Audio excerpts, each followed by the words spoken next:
Hi guys, my name is Dima. I'm an English tutor helping people to succeed at IELTS, Duolingo, TOEFL, SAT, and other tests of English. In this video, I would like to show you an invaluable, let's say precious instrument for improving your writing for any test of English, whether it's Duolingo, TOEFL, SAT, any, and not only tests. It goes beyond the test. But for now, let's please focus upon the test. So, let's quickly imagine how we usually get ready for IELTS writing or Duolingo writing or TOEFL writing. I guess most of you utilize two basic strategies. The first is to hire a professional tutor and to collaborate with him or her. And the second one is trying to do something on your own. Of course, with a tutor it's much easier, yeah? Because when you're doing it on your own, you see, based upon my experience over 20 years of tutoring people, I think that to assess, to look at your writing from a different vantage point is very challenging for all people. And I think given that most of you are in such a situation that your English leaves something to be desired, yeah.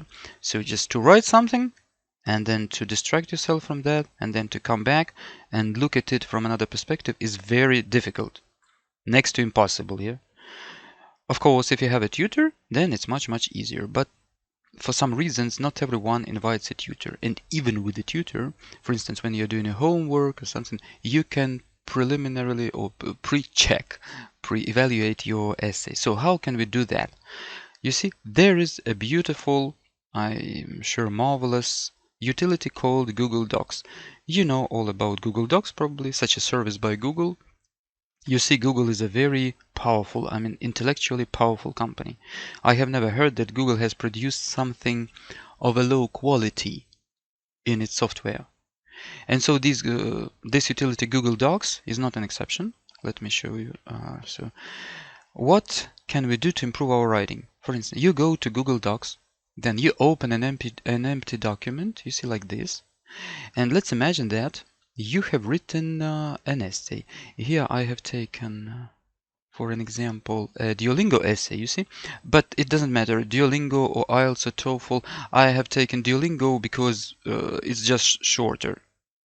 Yeah, but the principle stays the same, so be assured that it works for all. So, for instance, here is our essay. It was one of my students, so let's read quickly the question. Society has changed a lot over the last 10 years. Describe one of these changes and why it has taken place. Include specific reasons. So just an ordinary essay, nothing special, and he has produced not much, 55 words, but I will show you how Google Docs works. So let's imagine that you have written something like this, then you highlight and select and copy paste this thing into our Google Docs. Let's have a look. You see, Google Docs has two basic instruments, not instruments, spheres of checking your grammar and spelling. So the first one is spelling. If you have a mistake in spelling, it will underline with something red. But here, luckily, we don't have spelling mistakes. And the second one is, let's call it basic grammar and even basic stylistic mistakes, which is very valuable. So here we have a lot of these blue spans, which we will now discuss. Let's imagine that you are trying to analyze your creation on your own. So you see that Google has marked several places where you most probably have a mistake. Not guaranteed, but most probably. Sometimes, due to an algorithm that it's not a human, but an algorithm, Google can, let's say, overshoot, so overtry, or undertry. But it happens not more than in 1% of cases, something like that. Okay, let's read what the student has written. And nowadays, we face to a group of changes in social area of life. You see, we face to a group of changes. I hover over this, yeah, then I click left mouse, and the Google recommends me what should be done. We face a group of changes without two. So you can either manually delete this two, or just click here again with your left mouse, and you see we face a group of changes. Why? Because after the verb face we don't need a preposition to. You see, I've changed it in social area of life. Most probably some article is missing. So let's click again. Yeah, you see we have missed the in the social area of life. I can underline a problem of a racism. What's wrong here? The article. I can underline the problem of a racism. Again, something is wrong with the article. In case with racism, we don't need the article because racism is an abstract concept. So imagine that you're doing it on your own. It's very beautiful. So you see the place of a problem. Yeah, you click, you see the suggestion. Then you can think about it, like they say, poke around in some dictionaries or some forums. And believe me that if you do it, like you do it for 5 or 6 or 7 times with your essays, your problem, let's say, with those articles will subside, because you will correct yourself again and again in those same instances. Many people are fighting with this today, as for a long time people had been living in a society and so on. People had been living, yeah, Google is asking why are you using had instead of have. Yes, why? We are talking globally. We are not talking about the past, so why did you put here had? Yes, so you understand that people have been living. So present perfect continuous, not past perfect continuous. It's too much. In a society, when a color of your skin, here you click again, you like have 2 mistakes in one. Not when, but where. It's according to common sense. Why, when? Yeah. And the article. Where the color of your skin. Usually your skin has one color, so we need the article the, not a. Been living in a society where the color of your skin means how you will live during all your life. Yeah, how you will live during all your life. You see, guys, something like that. And believe me that I don't know, I have never inquired deeply into some other resources and instruments, probably those famous and popular like Grammarly, or there are lists of them. But you know, I mean that why should we use them? I'm not sure that they're more powerful in honing your skills in writing than this Google Docs. If you have some experience or suggestions, you're welcome please to put it into the comments to this video. It will be very interesting and helpful to all of us to recommend something really precious. So to instantiate it, let's take one more to exemplify. I'm sorry. For instance, let's take this one. The internet allows us to share information quickly and easily, but this constant flow of information may cause personal and social problems. Describe some of the negative consequences of this flood of information. So flood of information. So let's the essence of the questions is what? Describe some of the negative consequences of the flood of internet information. So we are expecting probably that the guy will list 2 or 3 negative, like basic negative consequences, and probably substantiate them with maybe his examples or some reasons. Okay, let's try to select it and put it into Google Docs. I tell you honestly, I haven't done this with this essay, so I don't know what Google will tell us. So you see, not much. Yeah, no red. By the way, about red, let me show you. Let's assume that I was in a hurry, and this information I have forgotten. Yeah, you see, very quickly Google prompts us that something is wrong with the spelling, and you know that to get a decent score for your writing for any test, you should not have any spelling mistakes. Probably 1 or 2 slips, accidental slips that you're in a hurry, the system will understand, or the grader will understand. But if you have 7 or 8 of them, there will be no excuse for you, and your grade will be lowered considerably. I'm sure of that. As for these blue things, you know, it differs. It depends upon the situation, the context, the level of your whole essay. Okay, let's read. As far as I can judge, a large amount of information has many negative effects for us. Yeah. So why, how do you think, why? Why is Google unhappy with this? As far as I can tell.